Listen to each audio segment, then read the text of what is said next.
O seguinte painel da manhã discutirá os desafios e oportunidades da agenda ESG para as marcas e o novo consumidor consciente. Convido ao palco, honrada pela participação de vocês, senhor Guilherme Borges, sócio e vice-presidente da Orla Rio, além de ser também vice-presidente da ABMN. Tudo bem? Seja bem-vindo. À vontade. Primeiro, por favor, à sua direita. Baixa até a foto. Exatamente. O senhor Guilherme Costa, coordenador do Centro ISPM de Desenvolvimento Socioambiental. Bem. E o senhor Luiz Antônio Gaulia, consultor em ESG, em gestão de crises e em comunicação para a sustentabilidade. Fechando aqui o painel. Os senhores também receberão a regressiva, tá bom? De 5 minutos e 1 minuto. Tá bom. Obrigado a todos pela presença. Tomás, meu amigo, obrigado aí pelo convite. Estou muito feliz e honrado de participar desse painel.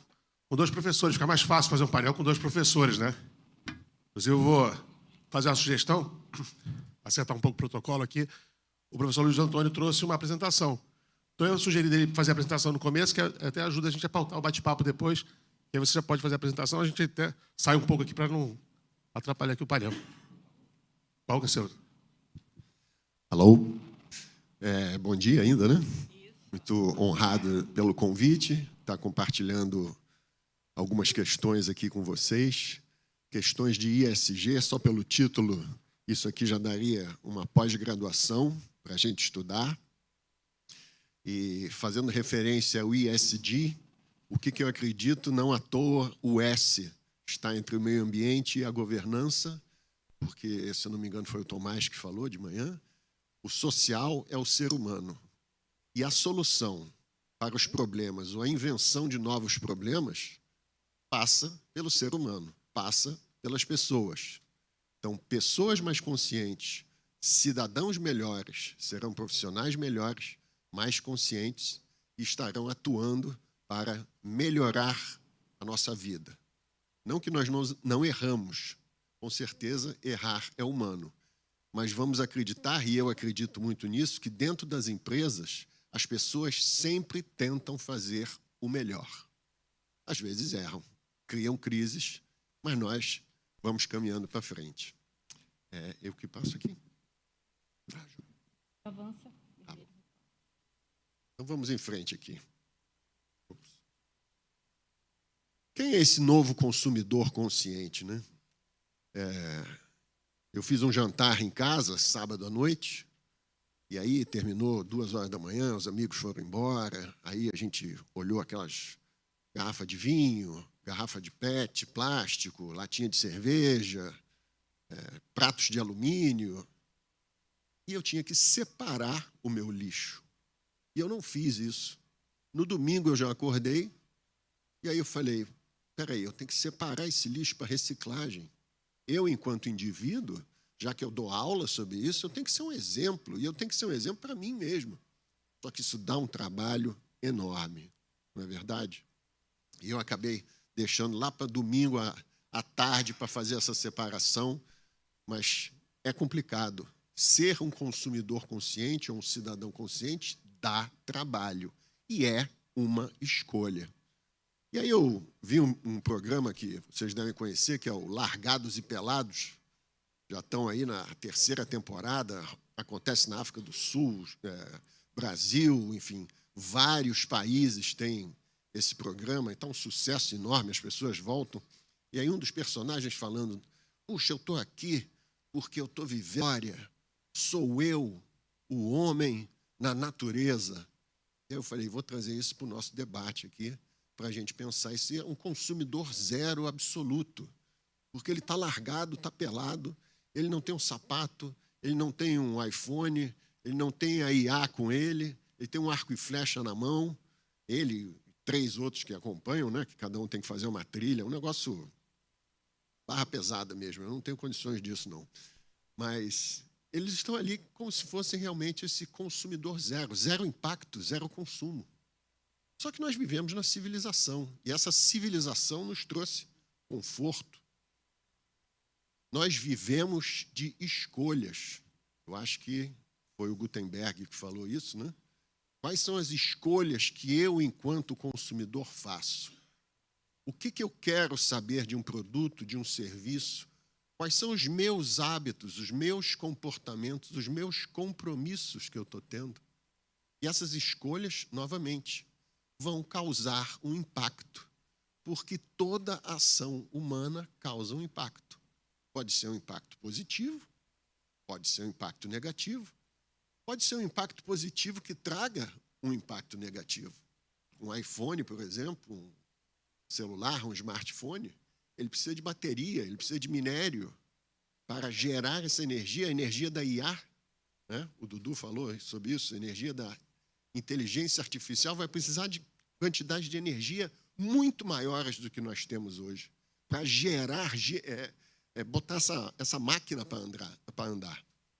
Novamente, impactos que vêm junto com inovações. Então, as atividades humanas geram impactos. Nós, enquanto indivíduos, eu, enquanto indivíduo, gero impacto todos os dias. E aí, novamente, vamos pensar, então, energia limpa.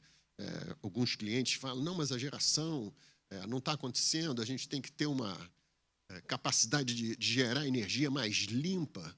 Como tudo gera impacto, mesmo dentro das mais inovadoras soluções, a gente encontra problemas ambientais que ainda não estão saindo, mas já começam a ser divulgados pela mídia. E qual será a compensação? Qual é a compensação que a gente quer? Porque cada escolha nossa tem uma compensação. Se eu vou andar com um veículo de bateria elétrica, mas e se eu ficar engarrafado num enorme engarrafamento de veículos de bateria elétrica? Eu estou lá no impacto. Qual é a compensação? Talvez não tive tanta emissão, mas eu estou lá bloqueando a minha mobilidade. Escolhas, novamente. O churrasco se tornou um grande vilão agora. Por quê? Parece que as vaquinhas e os bois são responsáveis também por emissão de gás metano que afeta a mudança climática. Gente, hábito. Um dos pratos, além da feijoada, o churrasco é o prato predileto do brasileiro. Olha a nossa escolha novamente. Como é que a gente vai lidar com isso? Isso é um dilema. A gente está numa crise civilizatória exatamente por causa disso. As escolhas e os dilemas que nós estamos tendo nas nossas habitualidades, no nosso comportamento, no jeito como nós nos alimentamos. E aí vem o mercado, a turma do marketing, que eu também sou do marketing, enfim. Como é que eu vou convencer os outros a comer comidas menos impactantes, que não gerem impactos, não tenham emissões? Eu tenho que embalar toda essa propaganda. A gente já está vendo aí empresas inovadoras vendendo proteína de inseto. Olha que loucura. No país do agro, já tem startups, inclusive empresas de proteína animal, já investindo em startups de proteína de inseto. Puxa, antes do almoço isso, Gáulia, tira esse negócio daí, né? Bom, a gente também tem a carne vegetal. E aí, novamente, o pessoal do marketing é sensacional, porque carne, do dicionário, carne é carne. Mas aí vamos embalar a carne do futuro, com todo respeito aqui, enfim. Super projeto também. Todo mundo super bem intencionado para criar soluções ambientais, soluções de ESG, mas, novamente, o que a gente está informando? Como é que a gente está entregando esse produto? Mineração. Eu já trabalhei com mineradoras. É um universo ali impactante. Você vai numa lavra, você vai numa cava, a céu aberto, você fala, meu Deus, isso aqui é a destruição total. Eu não posso concordar com isso. Como eu não posso concordar com isso? Nossas baterias dos celulares têm a quantidade de minério cada vez maior. Os carros movidos a bateria elétrica, eles vão demandar mais minérios, mais mineração, mais novos minérios, inclusive. Ou seja, impacto. Puxa, vamos sair todo mundo culpado daqui. Não, esse é o ritmo da civilização. A civilização foi avançando para o bem e para o mal, com bem-estar, mas também com questões negativas, que a gente precisa de fóruns como esse aqui, da ABMN e da SPM, enfim, como co-anfitriã, para a gente discutir quais são as escolhas e os nossos dilemas permanentes que a gente vai ter. Fralda descartável. Imagina, eu fiquei pensando no tempo da minha avó, ela tinha que lavar fralda de pano. Você já imaginou hoje uma mãe, um pai, uma família tendo que lavar a fralda nesse ritmo alucinado de corre-corre que a gente tem? Como é que a gente dá conta disso? Qual é o impacto ambiental dessa quantidade de fraldas descartáveis? Tem lugares ainda no mundo, no Brasil, que não tem energia elétrica, não tem um botijão a gás. As pessoas cozinham com madeira dentro de casa. E aí, de repente, um consumidor consciente aqui, enfim, sem qualquer preconceito, enfim, do Leblon ou da Noruega, pronto, lá de Oslo, fala, não, agora nós temos que ter a energia limpa. Espera aí, tem que combinar com outro país, com populações inteiras que não têm o acesso ao nível de consumo que eu tenho. E que eu, dentro da minha visão, talvez até egoísta, do meu mundo, eu vou falar, não, isso não pode mais poluir o planeta. Espera aí, vai avisar essas pessoas que não estão nesse nível de consumo e que elas querem entrar nessa civilização e que não podem. Olha só que loucura.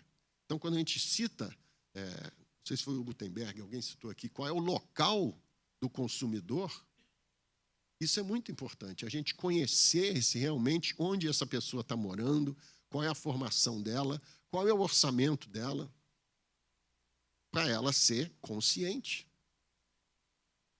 Enfim, como é que eu vou ter acesso a toda essa rede de conforto que a civilização me trouxe? Todo mundo quer isso. Quando você começa a ter uma movimentação positiva de renda, você quer entrar nessa sociedade de consumo. E aí você vai falar, para aí, agora não pode mais. Quem entrou, entrou, quem não entrou, não entra mais. As nossas escolhas estão aí. São cartões, enfim, se a gente vai gastar mais no cartão de crédito, se a gente vai comprar dólar, tudo isso tem um impacto. Se a gente vai comprar um tênis ou a gente vai comprar uma cesta básica, lá na Rede Economia, de preferência, né? E vamos fazer uma doação para uma família carente, olha as nossas escolhas aí, consumidor consciente. Do nada, de um simples ato, a gente tem a escolha. Escolhas, o que você está consumindo, onde você está se informando, o que você está indo visitar na rede social, na mídia digital. Quais são os sites? Liberdade, nós temos de escolha. A escolha vai sempre depender de cada um de nós. O que eu vou? Qual é a minha crença? Como me afeta o meu nível de consumo? Eu vou comprar uma Bíblia ou eu vou tomar um álcoolzinho para dar uma relaxada na sexta-feira? São as escolhas. Impactos inclusive na minha vida individual. Então, a gente não pode separar as nossas escolhas e a responsabilidade individual da empresa, porque muitas vezes fica lá a empresa como um sujeito indeterminado. Não, nós, indivíduos, fazem as empresas. As escolhas individuais impactam. Elas têm responsabilidade. Responsabilidade o que é? Habilidade de resposta diante de um dilema, diante de uma opção de compra. Eu vou fazer uma poupança, garotada mais nova, enfim, a minha sobrinha, olha, bota o dinheiro na poupança, porque um dia você vai precisar se aposentar, ou ela vai lá para o show de rock. Com todo respeito, acho maravilhoso, mas são escolhas. Não é coisa de consciência, de consumidor consciente? Então, só para finalizar, nós vivemos de escolhas. As escolhas têm impactos. Tudo que nós fazemos, para o bem ou para o mal, enquanto indivíduos. Quem é o consciente? Consciente exatamente de quê? Eu estou consciente dentro da minha posição, aqui da Zona Sul do Rio de Janeiro, como professor, classe média, alta. Como é que eu vou entender o outro, da outra população, de um lugar que eu nunca ouvi falar, que eu nunca visitei, que eu não tenho ideia do que seja? Quem faz a nossa cabeça? Onde eu me informo? O que eu estou consumindo em termos de informação, de conhecimento? Com quem eu estou trocando? Novamente, nas mídias sociais, a gente fica dentro das nossas bolhas. Vamos visitar as outras. Vamos tentar enganar o algoritmo. A gente vai botar uma coisa que o algoritmo nunca pensou que a gente fosse pedir. Aí o algoritmo fica meio perturbado lá, mas a gente sai da nossa bolha. Isso é fundamental para a sustentabilidade. Enfim. Rapidamente, obrigado pela sua atenção. Foi só uma provocação. Não tem como não falar agora, falando da rede social, falando de escolhas, né? Esse meme correu aí nas últimas semanas. Foi bom para a gente começar, vou pegar um gancho. Eu recentemente estive na Holanda, num curso de extensão que eu fiz pela FGV. É um museu, centro de pesquisa em Eindhoven. Eles começam mostrando o passado, mostrou uma coisa que foi muito engraçada, um anúncio de cigarro do Lucky Strike. E o cara fumava e ficava mais forte. E aí todo mundo achou graça no grupo que eu estava, né? E lá na frente, no final, tinha os estudos sobre a proteína de insetos. E aí todo mundo começa, não, vou comer inseto. E é óbvio que já é marcado isso no guia, né? Ele fala, vocês estão achando graça do cigarro lá de trás, né? Então agora você está achando estranho comer inseto daqui a uns anos. Então você não pode criticar, né? Agora você sabe que cigarro é errado, né? Então, pegando nesse gancho, o Guilherme preparou também uma apresentação falando muito do futuro, do desenvolvimento do tema, né? Então já queria pegar esse gancho para fazer a sua apresentação e falar sobre o tema que você preparou. Bom dia a todas e a todos. Meu xará Guilherme, meu nome é Guilherme Borges da Costa. Então, encontrar um outro Guilherme Borges, qual a probabilidade? Pois é, a gente rouba aí os @Borges alguma coisa. Bom, é um prazer estar aqui, eu queria agradecer o convite. Eu sou professor aqui da SPM, coordeno o Centro SPM de Desenvolvimento Socioambiental, que é uma das organizações aqui dentro da SPM para discutir exatamente o que a gente está discutindo hoje. Então é um prazer enorme estar aqui. E é um prazer enorme falar desse tema que eu venho falando há alguns anos aqui dentro da SPM para um público maior, né, mais amplo, mas também porque a gente está vivendo um momento que é impossível a gente não tratar desses temas, né? Quando a gente vê o Pantanal na situação que se encontra essa semana, né, a maior seca que a gente nunca passou na história do Pantanal ou na Amazônia, as queimadas, a fumaça em Belo Horizonte, em todas as partes do país. Então, isso dá conta da urgência que a gente tem, que a gente está vivendo um extremo climático 6 meses depois de outro, que são as chuvas intensas e as enchentes no Rio Grande do Sul. Então, mostra para a gente que aquilo que os cientistas vêm projetando há bastante tempo parece que chegou mais rápido do que a gente imaginava. A semana passada, o coordenador-geral das Nações Unidas, Antônio Guterres, disse que os níveis dos oceanos subiram mais rápido do que se imaginava. Então, isso tudo mostra para a gente a urgência desse tema e entendendo o marketing. Em um congresso brasileiro de marketing contemporâneo, o marketing como aquele que lê o espírito do tempo, o zeitgeist, que entende aquilo que está acontecendo para entender os seus consumidores, acho muito importante e parabenizo a organização do evento por ter trazido esse tema como um tema tão central para tudo isso que a gente está falando. Mas eu vou colar aqui de vez em quando alguns dados. O Ministério da Ciência e Tecnologia ele desenvolveu uma pesquisa no ano passado aqui no Brasil com os brasileiros que indicou que 95% da população nacional entende o que é a mudança climática. Tem ciência de que a gente está vivendo essas emergências climáticas. E mais da metade considera esse o fenômeno global mais perigoso para o país, para o futuro, né? E isso se soma a outros dados das organizações das Nações Unidas que vão mostrando que as novas gerações, as gerações atuais, essa geração que chega no mercado de trabalho, que chega ao mercado de consumo, são gerações que vivem uma realidade diferente das anteriores, porque vivem uma sensação de insegurança maior, né? Segurança climática, insegurança de empregos. Então, a gente está discutindo aqui a inteligência artificial, todos os benefícios que ela vai trazer, mas para essa garotada que a gente dá aula aqui o tempo todo, eles estão muito preocupados com como é que vai ser o futuro de empregabilidade. Felizmente, a gente ainda tem uma boa empregabilidade dos nossos egressos. Então, entendendo isso, entendendo de novo o marketing como esse campo de conhecimento que lê antes de todo mundo o tempo e precisa ler, né? Essa discussão é super importante. E aí eu vou me basear em outros dados que se somam a esses agora, falando sobre consumo, especificamente. Então, dados também de 2023, do Instituto Acatu, que é o Instituto de Consumo Consciente, ele produz pesquisas há muito tempo sobre esse dado, então ele tem um recorte temporal importante para a gente poder analisar como é que a gente vem evoluindo, né, na relação do consumo consciente. mostra, por exemplo, que nos dados são de 2023, 82% dos brasileiros entrevistados afirmaram que querem reduzir o seu impacto pessoal sobre o meio ambiente. Esse índice é 10 pontos acima do que a média mundial. Então, mostra uma população interessada em consumir melhor. Mostra uma população que quer fazer algo que reduz o impacto que ela tem, porque temos impacto de qualquer maneira. Qualquer escolha que a gente faz, em sala de aula eu costumo dizer para os alunos que respiramos, causamos impacto. Não tem jeito. Então, a ideia não é só a gente pensar como a gente diminui o impacto, mas também, além de diminuir, como é que eu transformo o impacto de negativo para positivo ou para o menor impacto que eu puder ter. Então, eu não vou deixar de consumir um determinado problema que é essencial, mas eu posso melhorar a cadeia produtiva daquele produto? Ou então eu posso trocar aquele produto por um outro com melhor impacto? Esse é o raciocínio que as novas gerações vêm fazendo. E isso aparece nos dados, né?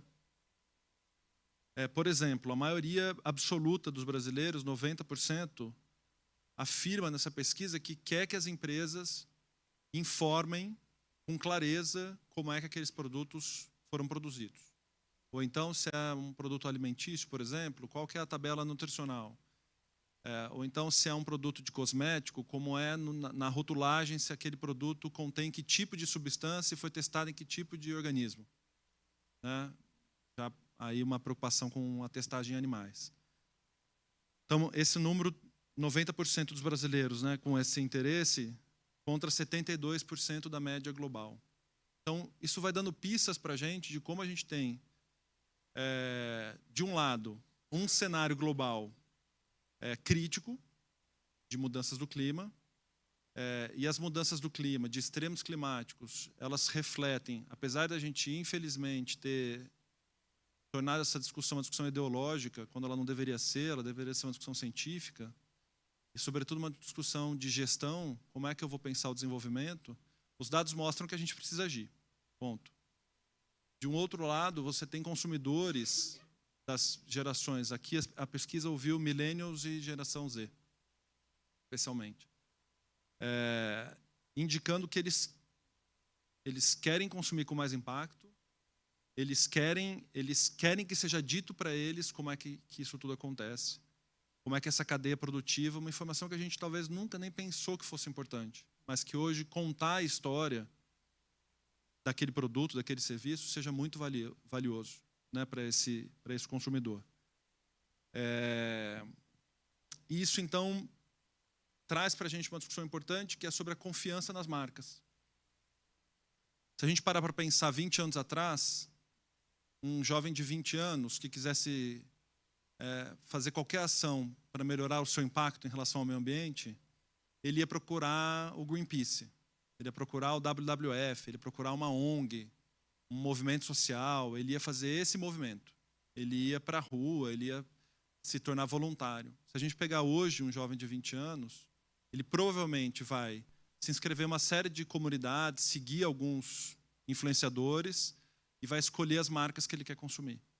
Essa provavelmente vai ser a primeira atitude.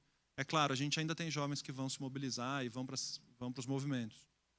Mas a gente vai ver que o caminho natural desse jovem, e aqui eu estou falando de jovens da classe média, média alta, né?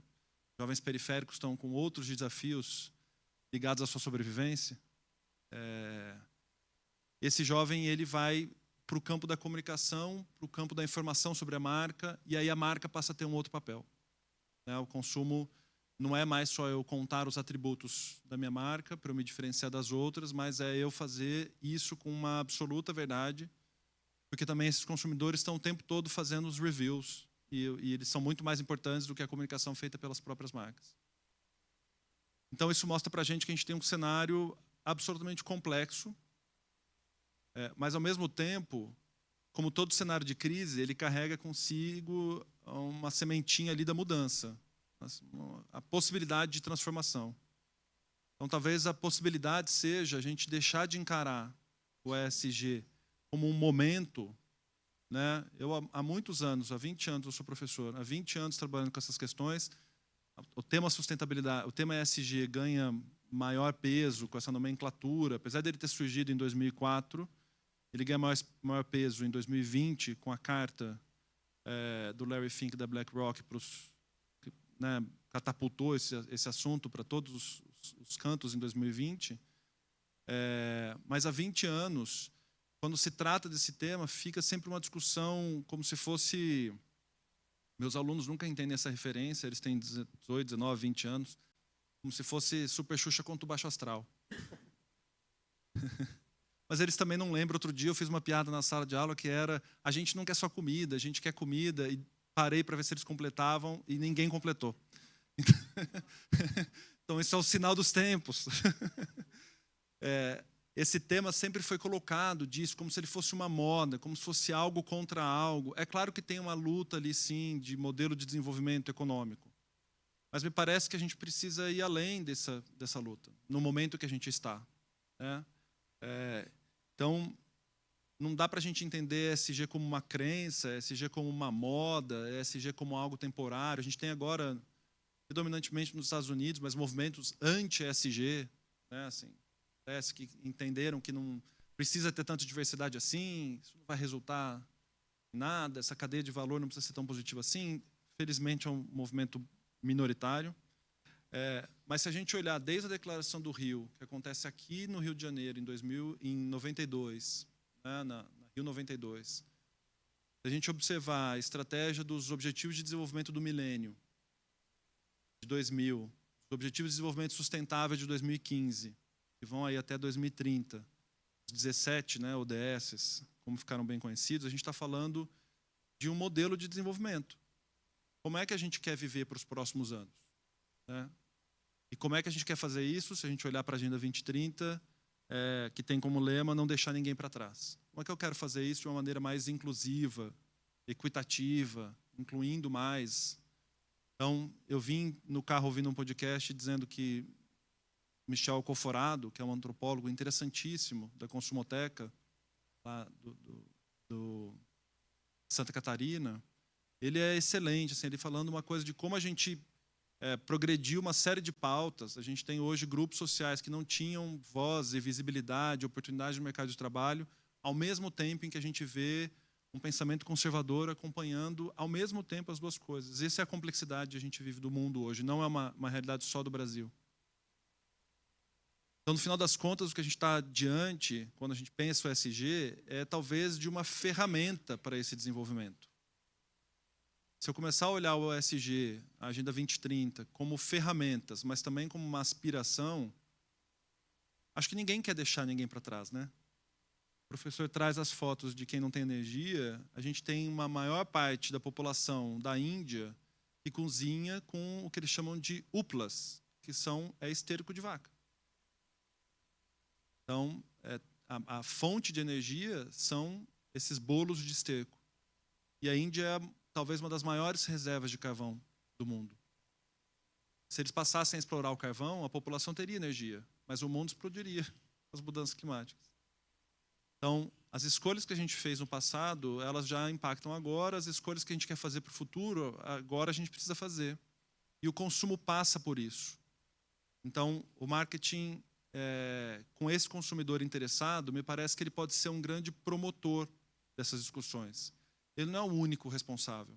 Tem uma composição de atores. O Estado tem que fazer o seu papel, as universidades devem fazer o seu papel, o mercado, de maneira geral, tem que fazer o seu papel. Mas o marketing, como um grande indutor de novos pensamentos, de novas formas de pensar, de novas formas de agir, principalmente, né, talvez seja um grande e um importante ator nesse momento de mudança de estado de consciência. De mudança em que eu tenho um grupo de consumidores interessados nisso, eu tenho uma necessidade real climática. Por que não, então, a gente nos unimos nessa força e trazer mensagens que são importantes, que auxiliam para o trabalho de conscientização e engajamento da população. Eu costumo dizer para os meus alunos, e aí, aqui finalizando, é que só a gente ficar de palestrinha não funciona. A gente só ficar ali na rede social se manifestando, criando um conteúdo super bonito, as próprias marcas colocando, não vai mudar. O que vai mudar é se a gente agir, se a gente fizer diferente. Eu tenho dado um exemplo recente para eles agora, com a eminência eleitoral, que a gente reclama um monte da falta de mulheres na política. Mas se a gente não votar nelas agora, em outubro, vai continuar não tendo. O resultado precisa ser essa ação do voto. Acho que a mesma coisa são para as marcas. Né? Nos últimos 3 anos eu venho trabalhando com estratégia de marca e branding e ajudando essas marcas a entender que é uma jornada. E que antes de qualquer comunicação, ela precisa fazer um trabalho interno, que é olhar e pensar o que eu penso para o futuro, enquanto marca. E aí assumir as suas batalhas. Né? Assim, algumas coisas não vai dar para mudar. Isso aqui é parte essencial da minha cadeia produtiva. Quais são as outras que eu consigo mudar, então? Então, eu acho que queria encerrar essa minha fala com esse chamado à ação. A gente também está nesse momento importante de reflexão aqui, é muito importante. Mas se a hora que acabar esse evento, a gente continuar fazendo tudo igual a gente fez antes, ele vai ter servido de muito pouco. A não ser a gente ver gente interessante, conhecer gente legal, ver outras pessoas que pensam como a gente. Para o enfrentamento climático, isso, infelizmente, não é suficiente. A gente precisa mudar o comportamento. Obrigado.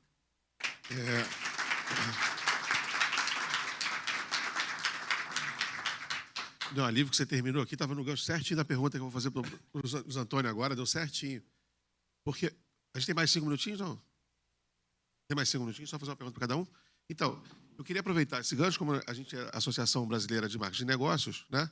Eu vi que você tem um trabalho extenso de consultoria, empresas, até na Fundação Dom Cabral, acho que você dá muita aula para executivos, né? Tem um pouco desse gancho que eu imagino da pergunta agora, que é como é que essas empresas podem se preparar, na verdade, principalmente a média e a pequena, né? Assim, eu acho que a massa de empresas no Brasil são de pequenas e médias empresas, né? E elas têm, de certa forma, começar por algum lado, né? Começar a fazer alguma coisa para ir para ação. Como é que você vê, assim, se tivesse que dar 2, 3 conselhos, como é que você começa, né? As pequenas e médias empresas a trabalhar em busca de um trabalho mais sustentável, ou para a sociedade, ou de produtos? Obrigado pela pergunta, Guilherme. Completando aqui, do Guilherme também, a sustentabilidade de uma marca é a sua singularidade. Então, uma empresa é diferente da outra, mesmo que ela seja do mesmo segmento de atuação. Quando a gente fala de níveis de ESG, você levar isso para uma empresa global, que tem capital de giro, que tem recursos disponíveis globalmente, é uma realidade. Quando você vai para um pequeno e um médio negócio, que é a grande maioria empregadora no Brasil, né? Isso é um dado estatístico, você tem outros desafios, porque aquele empresário ele está numa luta ali para pagar a folha de pagamento semanal dele. Ele está ali numa luta para cumprir todas as demandas de taxas, impostos que o governo coloca, que o órgão regulador coloca. Agora, ele tem que começar a olhar a característica do seu negócio e escolher, por exemplo, reciclagem. É uma opção. É uma opção que já é obrigatória em condomínios, enfim, enquanto indivíduos, e para pequenas empresas pode ser uma opção, dependendo do impacto dele. Então, você tem restaurantes ainda que jogam o óleo da batata frita no bueiro da rua.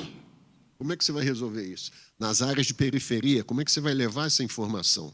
Teve um dado aqui de outro palestrante, agora não me lembro quem foi, que falou, o pessoal está comprando dentro das favelas dos próprios vendedores dentro da favela, né? Do comércio local.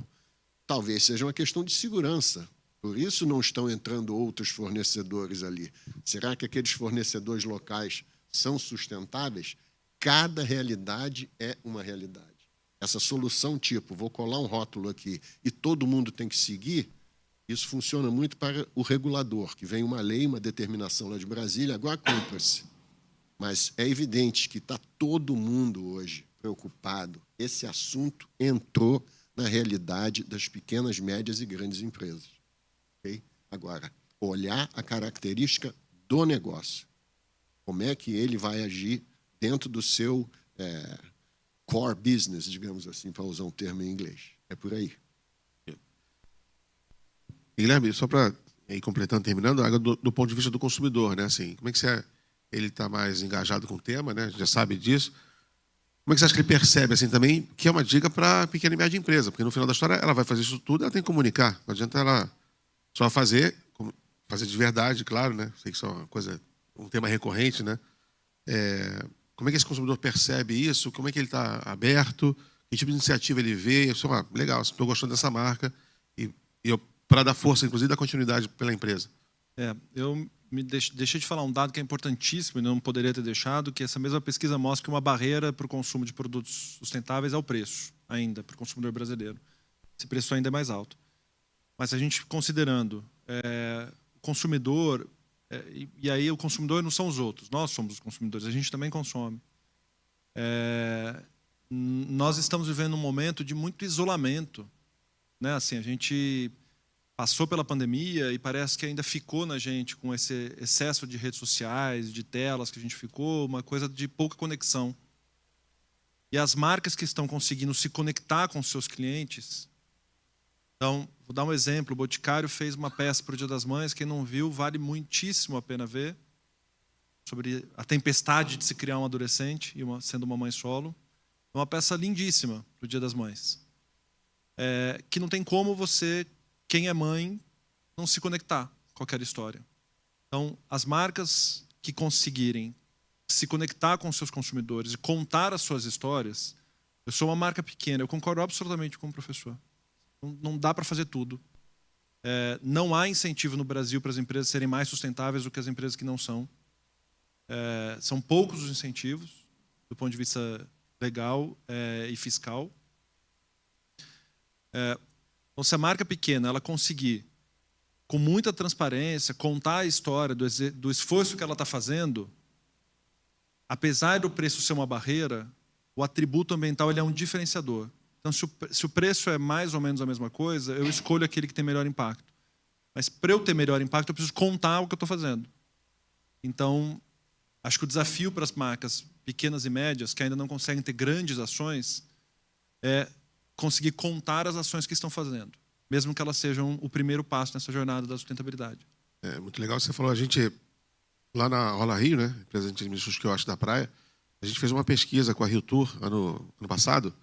A gente estava participando de um projeto piloto da União Europeia para redução do plástico na praia e tal, e a gente fez uma grande pesquisa onde o consumidor diz que daria preferência para estabelecimentos com práticas sustentáveis, e ele estava disposto a pagar até 10%, mas é um valor, né? Mas se, por outro lado, restaurantes, no caso dos quiosques, ele tem práticas sustentáveis, como, por exemplo, aproveitar todo o alimento para diminuir o lixo orgânico, além de ele economizar na conta de lixo, de retirada, ele tem um CMV melhor, ou seja, ele consegue reduzir a despesa dele.